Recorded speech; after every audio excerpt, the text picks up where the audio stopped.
सनातन परंपरा में अग्नि एक बहुत ही पवित्र और शक्तिशाली प्रतीक है। जन्म के समय दिए की लौ से लेकर विवाह के 7 फेरों और जीवन की अंतिम यात्रा तक अग्निदेव को साक्षी माना जाता है, क्योंकि यह वो तत्व है जो देवों और मनुष्यों के बीच एक सेतु का काम करता है और अग्नि की लपटी नश्वर शरीर को पंच तत्व में विलीन करती है। और यह आत्मा की यात्रा का एक महत्वपूर्ण हिस्सा माना जाता है, क्योंकि अग्नि को सब कुछ शुद्ध करने वाला कहा गया है। लेकिन क्या आपने कभी सोचा है कि यही सर्व पवित्र अग्नि एक मासूम नन्हे बच्चे के शरीर के सामने क्यों ठहर जाती है? इस दुनिया में एक ऐसा भी शरीर है जिसके सामने स्वयं अग्निदेव भी अपना प्रचंड स्वरूप समेट लेते हैं। आखिर इस बात के पीछे का रहस्य क्या है? एक शक्ति जो आत्मा की मुक्ति का द्वार मानी जाती है, वो एक नन्हे बालक के सामने नतमस्तक क्यों हो जाती है?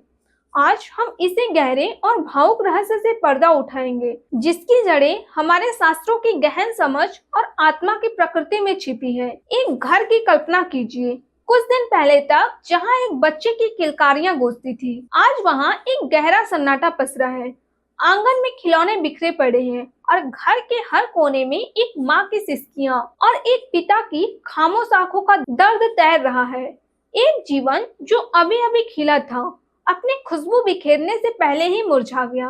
परिवार और समाज दुख में डूबा है, लेकिन जब अंतिम संस्कार का समय आता है तो एक अजीब सी स्थिति पैदा हो जाती है।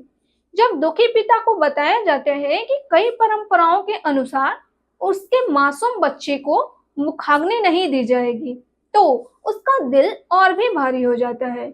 यह सुनकर उस पिता का हृदय चित्कार कर उठता है। उसके मन में सवालों का तूफान खड़ा हो जाता है। क्यों मेरा बच्चा उस मोक्ष के इस अधिकार से क्यों दूर रखा जा रहा है? जिस अग्नि को हम देव मानकर पूजते हैं, वो मेरे पुत्र के साथ ऐसा भेद क्यों कर रही है? अगर अग्नि से ही आत्मा के बंधन करते हैं, तो मेरी बच्चे की आत्मा का क्या होगा? चारों ओर लोग तरह तरह की बातें कर रहे हैं। कोई कहता है यह सदियों से चली आ रही परंपरा है, कोई कहता है बच्चों के लिए नियम अलग होते हैं, लेकिन कोई भी उस पिता के मन को शांत करने वाला जवाब नहीं दे पाता। उसका दुख अब एक गहरे सवाल में बदल जाता है। एक ऐसा सवाल जो सिर्फ उसका नहीं, बल्कि हर उस इंसान का है जो जीवन और मृत्यु के इस रहस्य को समझना चाहता है। तभी उसी शोक भरे माहौल में गांव के ज्ञानी गुरु का आगमन होता है। उनके चेहरे पर शांत तेज और आंखों में करुणा है। वह उस परेशान पिता के कंधे पर हाथ रखते हैं और कहते हैं, पुत्र शांत हो जाओ। तुम्हारा सवाल बिल्कुल सही है और इसका जवाब तुम्हारी पीड़ा को बढ़ाएगा नहीं, बल्कि उसे एक नई समझ देगा। तुम जिसे अपने बेटे के लिए अन्याय समझ रहे हो, वह असल में उसकी मासूमियत के प्रति प्रकृति का सबसे बड़ा सम्मान है। पिता आंसुओं से भरी आंखों से उनकी ओर देखता है। गुरु अपनी बात आगे बढ़ाते हैं। पहले यह समझो, पुत्र की चिता के अग्नि का एक गहरा आध्यात्मिक उद्देश्य क्या माना जाता है? यह सिर्फ शरीर को नष्ट करने का एक तरीका नहीं है, यह एक यज्ञ है। ऐसा माना जाता है कि अग्नि उन बंधनों को भस्म करती है जो आत्मा को इस नश्वर संसार से बांध कर रखते हैं। गुरु एक पल के लिए रुकते हैं ताकि उनकी बात सबके मन में उतर सके। एक व्यक्ति अपने जीवन में क्या करता है? वह रिश्ते बनाता है, घर बनाता है, धन कमाता है। वह मोह माया, प्रेम, घृणा, अहंकार और इच्छाओं के हजारों धागों से खुद को इस संसार से बांध लेता है। और मृत्यु के बाद भी आत्मा इन बंधनों के कारण छटपटाती है। इसलिए चिता की अग्नि की ऊर्जा इसी मोह और अहंकार को जलाकर आत्मा को इन सांसारिक बंधनों से मुक्त होने में मदद करती है, ताकि वह अपनी आगे की यात्रा पर निकल सके। क्योंकि अग्नि एक तरह से अहंकार का ईंधन जलाती है। यह सुनकर सभा में एक गहरा सन्नाटा छा जाता है। अब गुरु उस बच्चे की ओर संकेत करते हुए कहते हैं, और अब इस नन्हे बालक के बारे में सोचो। इसकी उम्र ही कितनी थी? इसने न तो कोई संपत्ति जोड़ी, न ही किसी से घृणा की। इसका न कोई अहंकार था, न ही कोई अधूरी इच्छा। उसकी आत्मा एक पूरी कागज की तरह, गंगा के जल की तरह निर्मल और पवित्र थी। उसे इस दुनिया से कोई गहरा मोह था ही नहीं।